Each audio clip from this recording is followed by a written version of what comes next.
Hello and welcome to the CX Files for Thursday, 13th February 2025. My name is Mark Hillary and I'm in Sao Paulo, Brazil. And I'm Peter Ryan in Montreal. Mark, great to see you. And I think we have got a very compelling point of discussion and guest today to help animate that discussion. Yep, absolutely. We are talking to Sid Victor today, who's the Senior Vice President and Head of Support Services at Movate. He's based out in Frisco in Texas in the USA. And Sid, I had a conversation with Sid because, both you and I have run into Movate over the years. And they do have a sort of interesting proposition. So I talked to Sid about this. And this is basically, on this podcast, we've talked about several different subjects related to BPO in the past, like gig CX, like how is AI changing BPO and CX in general? Are traditional contact centers going to survive? We've had all these kind of questions and discussions. And the funny thing is that the sort of the Movate message is that they kind of combine all of this into one sort of offering. So you can get a traditional contact center solution, but you can combine it with AI. You can plug in gig CX as well. And so, I heard Sid talking about this and just thought, well, that's really interesting because I haven't heard many of the people in this industry just saying we can do all of this all in one solution. So it was a good conversation about is this basically the future of BPO? Yeah, I agree with you. I think that we're at a point now where buyers are getting tired of this all or nothing. It's one direction or the other. The ability to provide a series of different options, almost like a multi-dimensional menu that you might see when you go into a takeout restaurant, where you tick the boxes in terms of what you're looking for, the business model you want, the approach you want to CX is so important. And full credit and kudos to Movate for being as flexible and, quite frankly, being as responsive to the market as they are. As it stands right now, Mark, I think you and I have talked many, many times. There's a lot of confusion in our space. There's a lot of uncertainty in terms of how outsourcers are going to present what they're able to offer to the enterprises, and being able to come to the table with a series of different angles, a series of different business models that can work on their own siloed or that can overlap or be complementary to one another is very much a competitive advantage that Movate is able to take to the marketplace. Yeah. And you and I were having a conversation last week because I was talking to a major BPO about my most recent book. And I was just, having a beer and talking to some of their sales guys. And they were saying that, there's a reality out there that everybody in the media and the analysts are kind of saying, well, AI is going to cut 70-80% of your volume. AI is taking over. It's going to reduce the number of agents you need.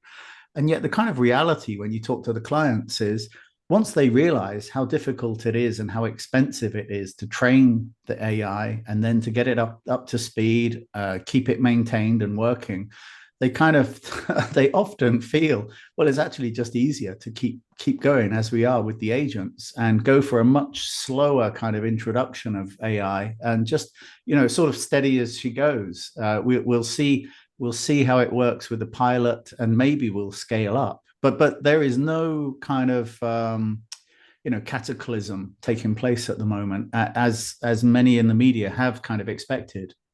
Yeah, exactly. And that lack of cataclysm that we are undergoing, I think, again, is causing a lot of confusion for so many in the buying community. So I'm anxious to hear what Sid has to say during your chat with him. Yeah, absolutely. So let's go to talk to Sid Victor at Movate about the future of flexible BPO.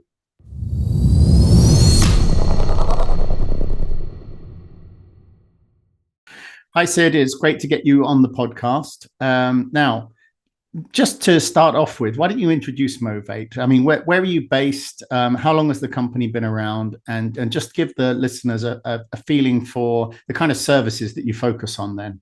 Absolutely, Mark. Thank you for having me.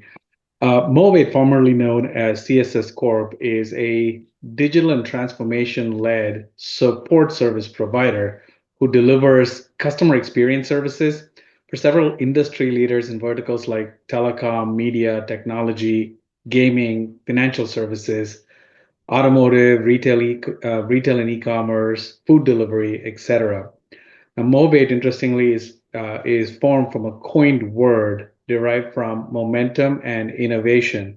Momentum referring to the speed, agility, and nimbleness in which we deliver outcomes to our customers, and innovation that's really ingrained in everything we do to elevate customer and agent experience alike. Movate really embodies not just who we are, but how our clients see us as well, right? By numbers, we've actually been in the business we're coming up on 30 years next year. We deliver services from 20 different locations across the globe. We've got about 12,000 experts that work out of those locations. And we've also got about 8,000 and growing gig workers that are located in about 45 different countries across the globe. Who we are, what are we known for? We're completely technology agnostic. We're transformation savvy. We really have a proven track record of disrupting what traditional BPO providers do through innovative outcome-based models. We leverage Movate AI. We'll talk about a little bit more, our enterprise AI accelerator platform, Movate Edison, our customer experience transformation platform, and directly on demand, our gig services and platform. Okay, that's excellent. And you mentioned a few things there that are interesting, like the outcome-based pricing, the gig CX. So I think that, I mean, really, I contacted you because I saw an article online. I think it was by yourself, or it might have been a comment by yourself on LinkedIn, but it was really around defining the BPO operating model of the future. So do you think that these kind of elements that you were talking about are redefining the future of BPO then?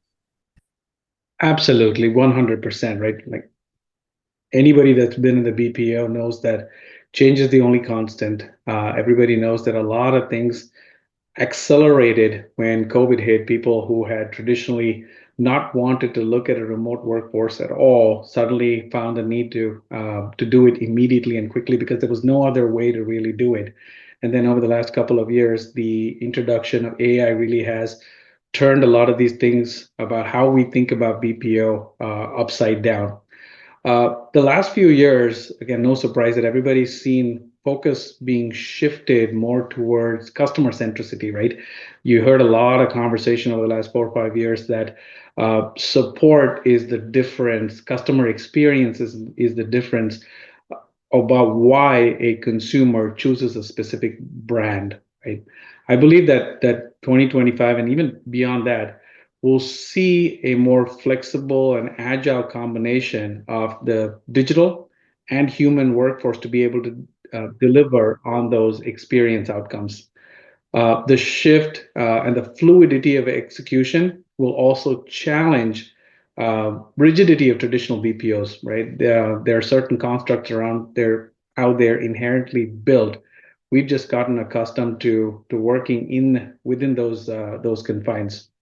I'm sure you've also seen an article online where Forrester was predicting that AI will kind of displace 100,000 frontline agents among top global outsourcers in 2025.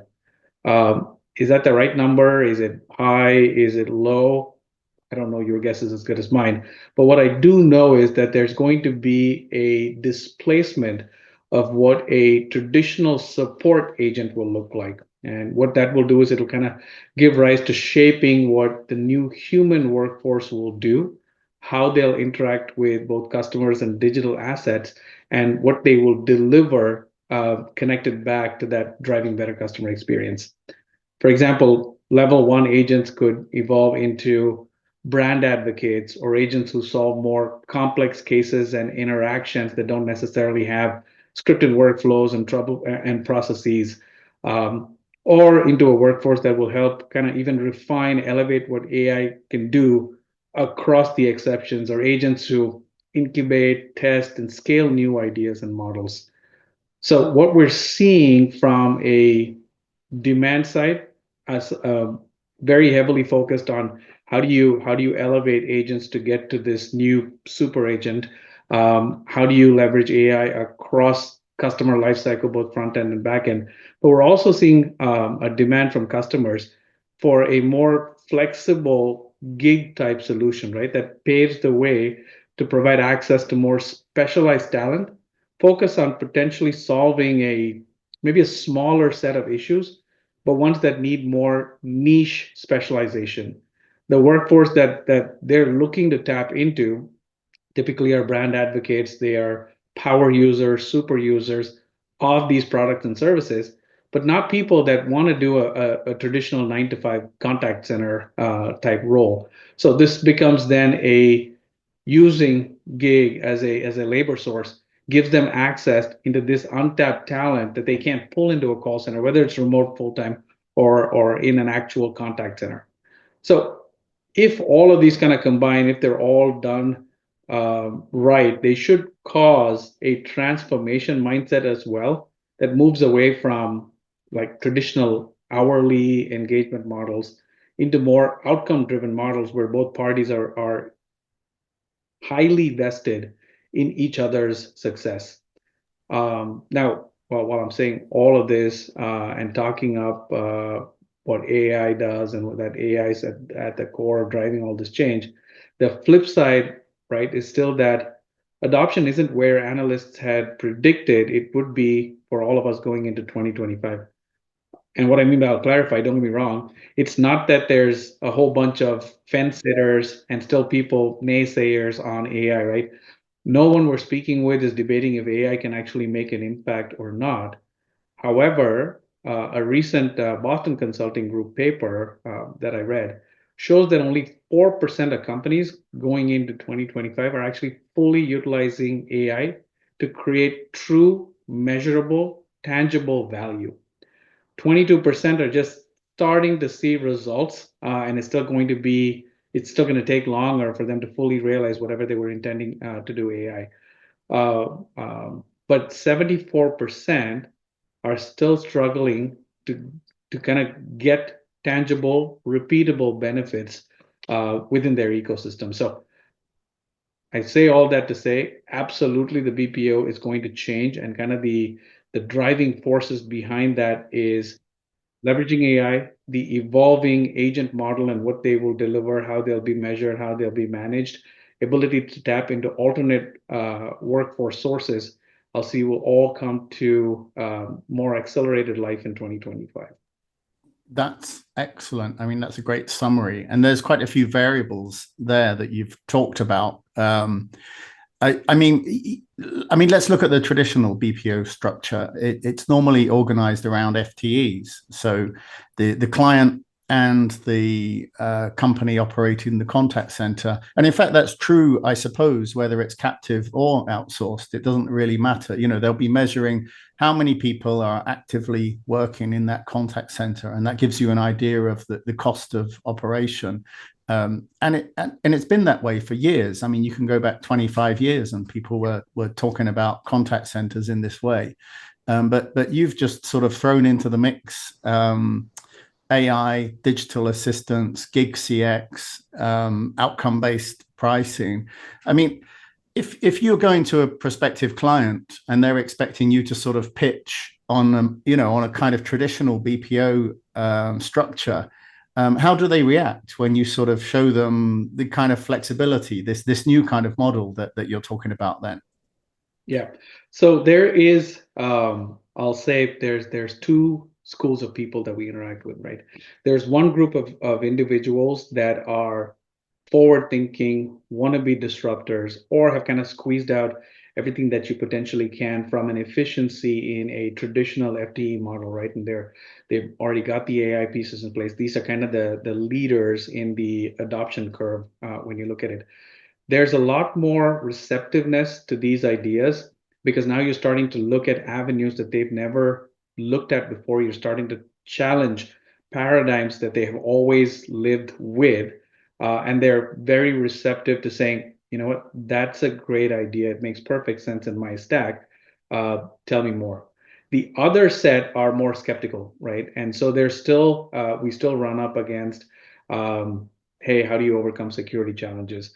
What do you mean they're a gig worker that can work whenever they want, from wherever they want, and work on whatever they want to provide the outcomes. How does that even happen? How do you manage performance? How do you manage staffing? What's training look like? What does attrition look like, right?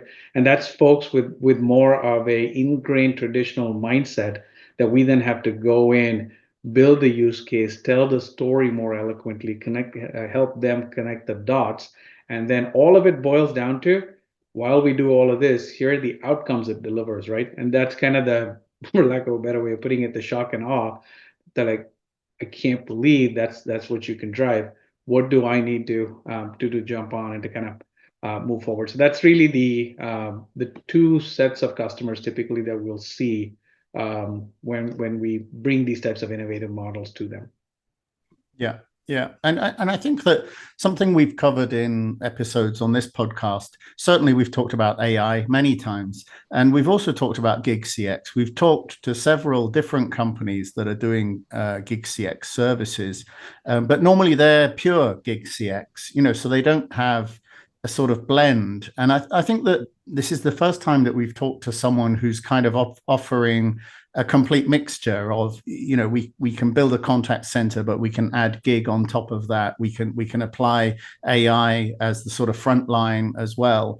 I mean, do you think that there's no going back to the sort of time 5 years ago before COVID then? I mean, we're looking at a much more kind of a network of CX and blending together gig agents with very specialist skills with maybe a core team.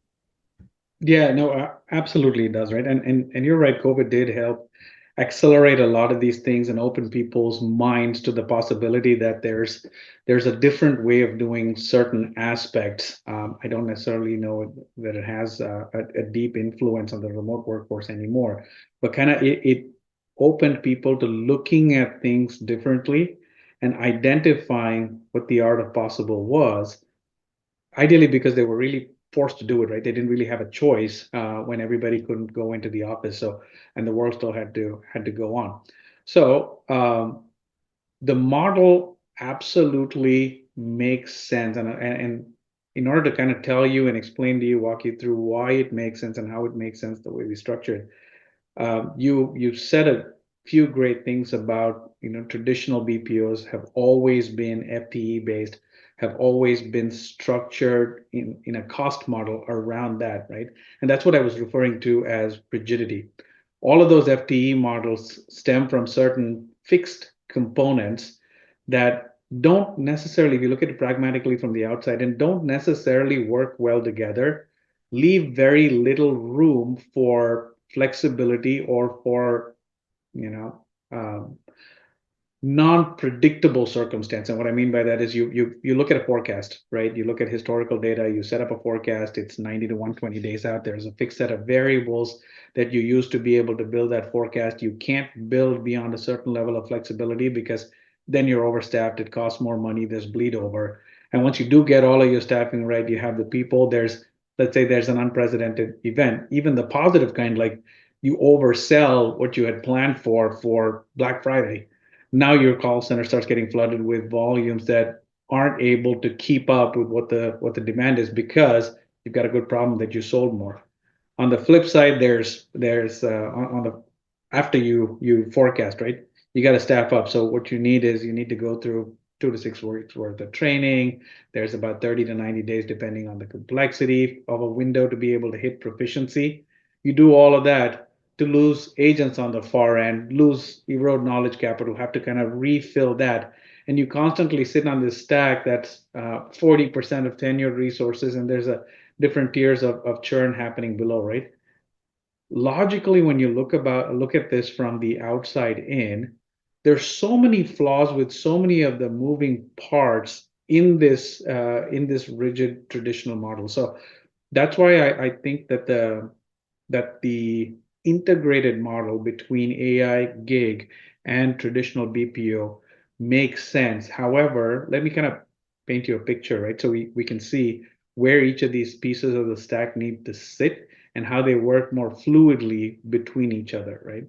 So think about on the very top of the funnel, right? Let's look at an inverted funnel for a second.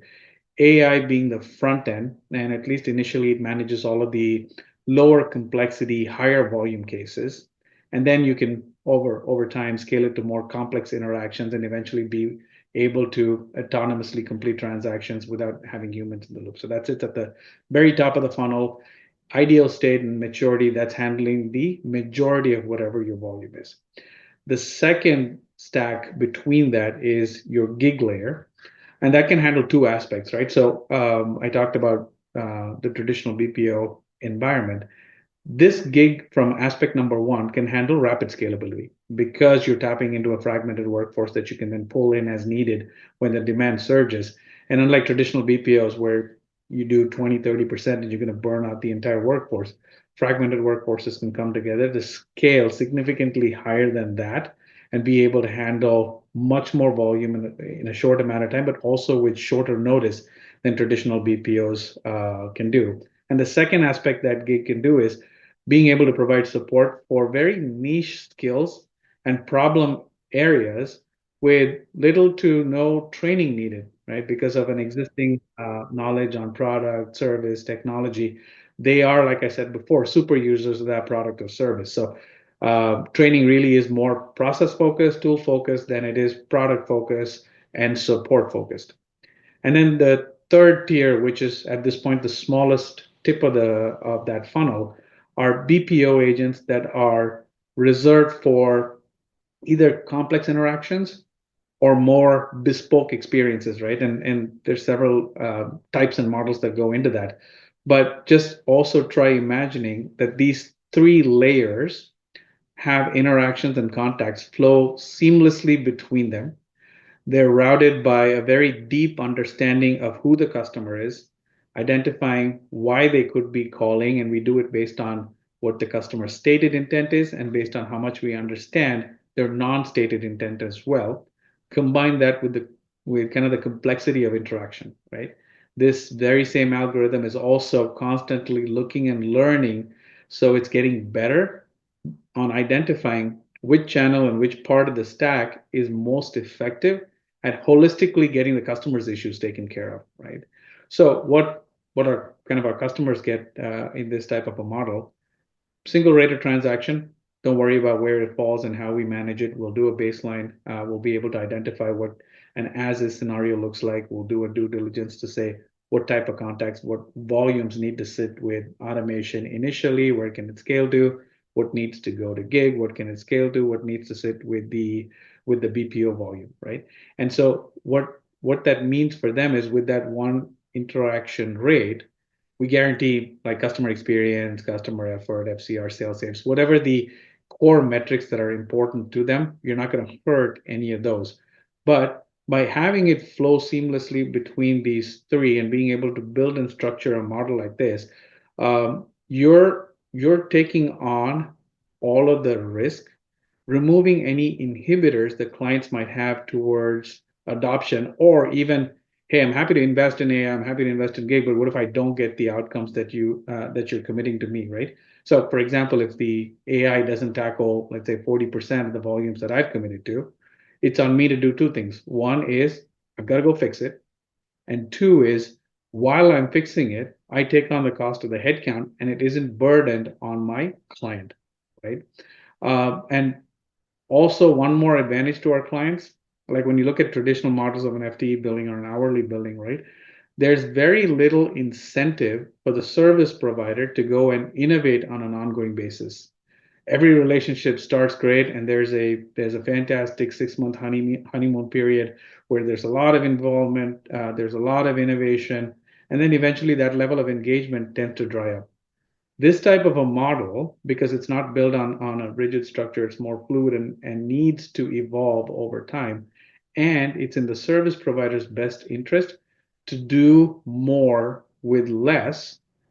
It kind of encourages ongoing innovation. It encourages a deeper sense of partnership and true vesting of outcomes between both parties. So that's where that's how we're kind of solving this problem to move from a more fixed, rigid, traditional BPO model into a more fluid delivery ecosystem for our customers.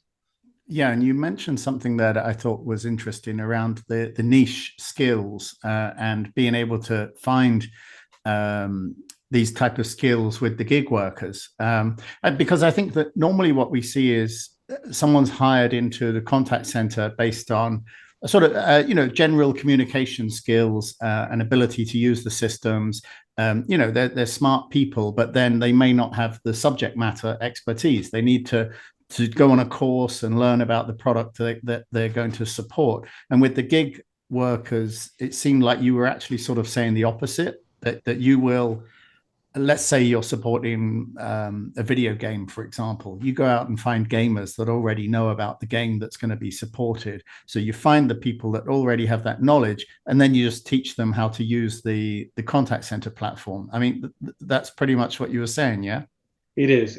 And see, the focus there is on finding people that are power users of product service. So in your specific gaming example, not only are they affluent with the specific game, but they also have affluency towards playing a game on a specific medium, right? So whether it's a console game or you get down to specifics when I talk about niche skills, so I can carve out and say, this game, I've got a pool of experts, so it's game, then it goes down to console and even down to type of console, right? So now I have PlayStation users that are very adept at a specific, so it's console as well, at a very specific game. And they also have the technical acumen to be able to help support customers through those types of issues. So what that does is it's a much higher, more involved level of support. It is a very authentic peer-to-peer experience, right?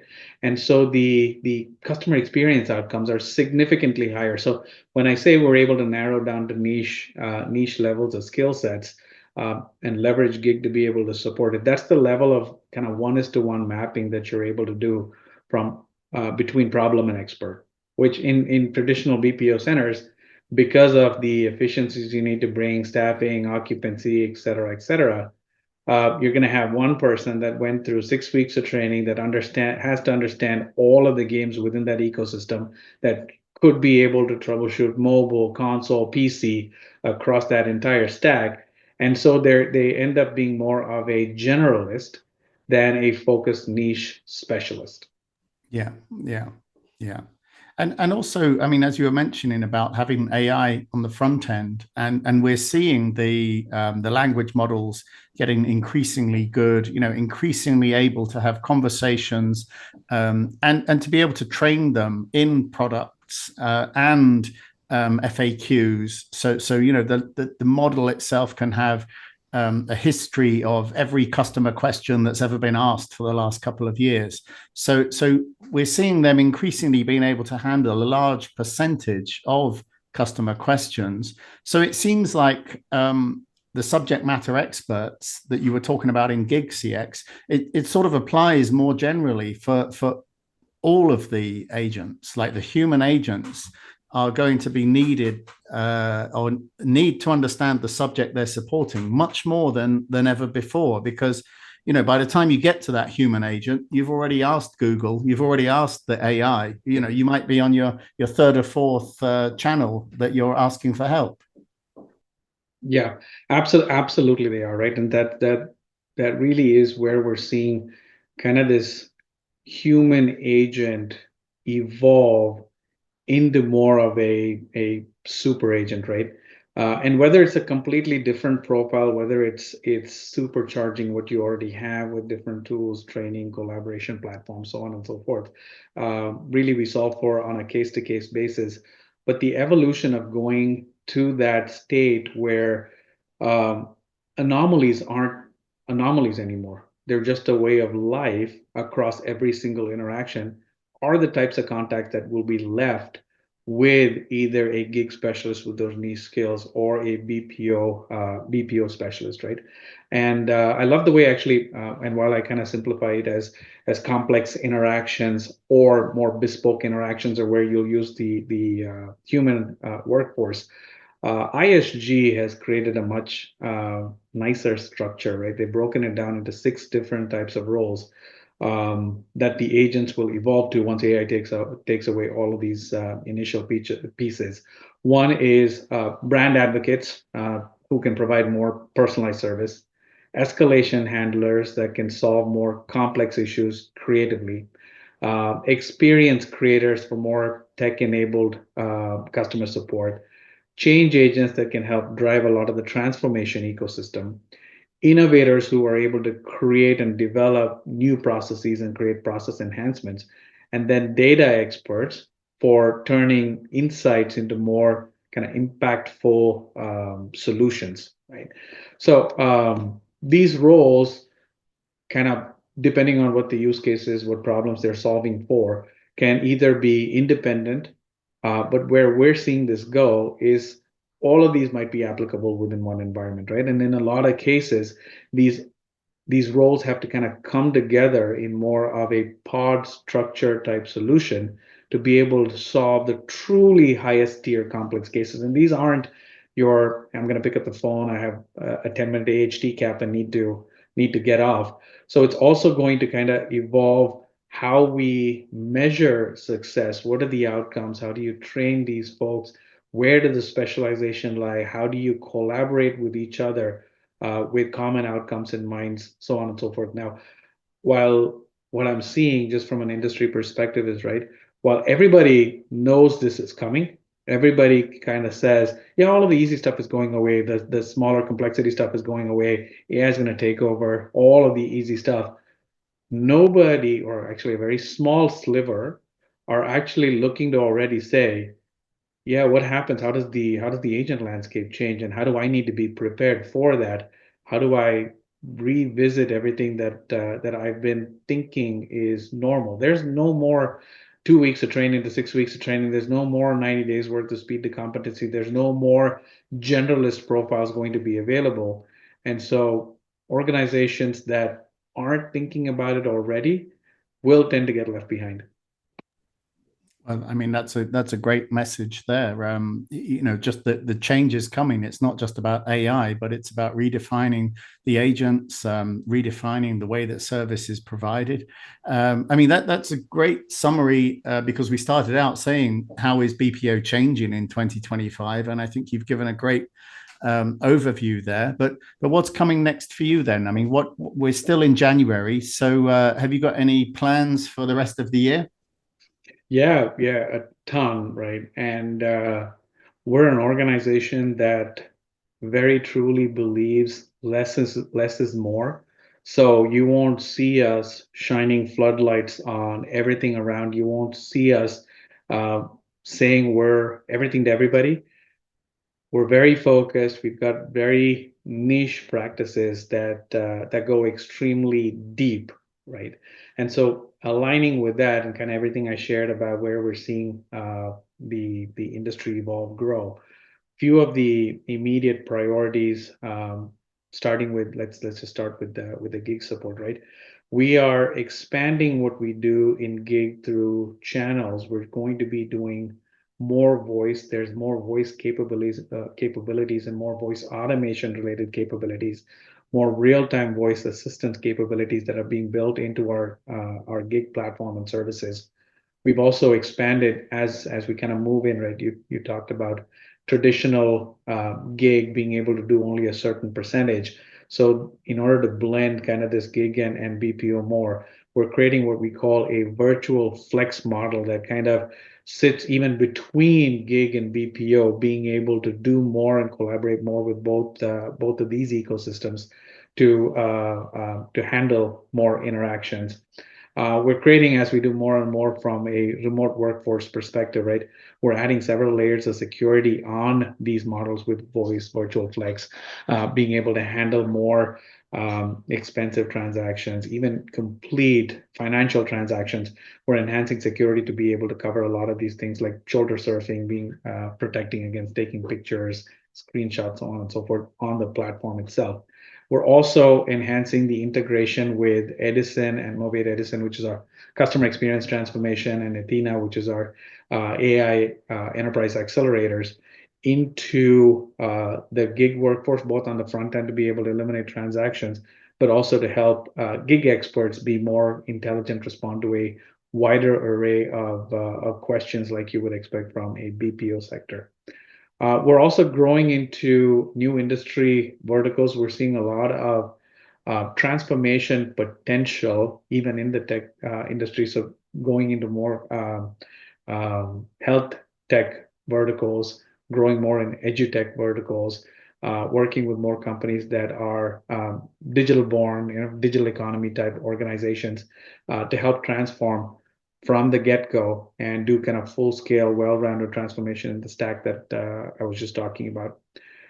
One thing that I absolutely love is late last year, we just on our second session this week, we created a peer council mapped under one of the leaders on my team, Hillary, and we've created this peer council where thought leaders across different verticals, but also people that run contact centers, people that run transformation can all come together, kind of talk through challenges, understand what everybody's doing, where they are in the journey, in more of a free-flowing conversational model, right? There's completely open thoughts and idea sharing, best practice sharing between the groups so that collectively we're all getting better, we're all solving the right problems, and we're all focused on the right things for the future. And while we've done several things with AI and our generative AI, Movate.ai framework, we're focusing more on multi-LLM models, multimodal Gen AI solutions across multiple use cases with the customer lifecycle, from marketing, from sales to support. We're also building custom language models for more complex industry-specific slices and use cases. So all ties back to what we're seeing, right? The industry verticals we're going into, where we're collaborating with customers, what we're doing more with gig, what we're doing more with AI, to be able to evolve into that laser focus of this is what the new fluid contact center of the future needs to look like, and here are the different things that'll go ahead and enable that. All right, Sid, that's a great overview and a great look forward to 2025 as well. And I don't think that we've had a guest that's kind of brought all of these different subjects together all into one conversation. So that was really great. Normally they're entirely separate. So thank you very much for that, and good luck with the progress you're talking about for 2025. Thanks again, Mark, for having me and the engaging conversation.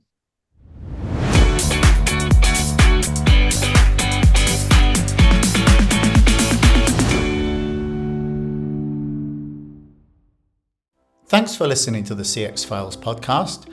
We really appreciate your feedback and suggestions. You can reach myself, Mark Hillary, or Peter Ryan via LinkedIn. Please also leave a rating or review on your favorite podcast provider, as that helps more people to find us. As always, we'd like to thank Chris Haig at Traction Media for the CX Files graphics. See you next week.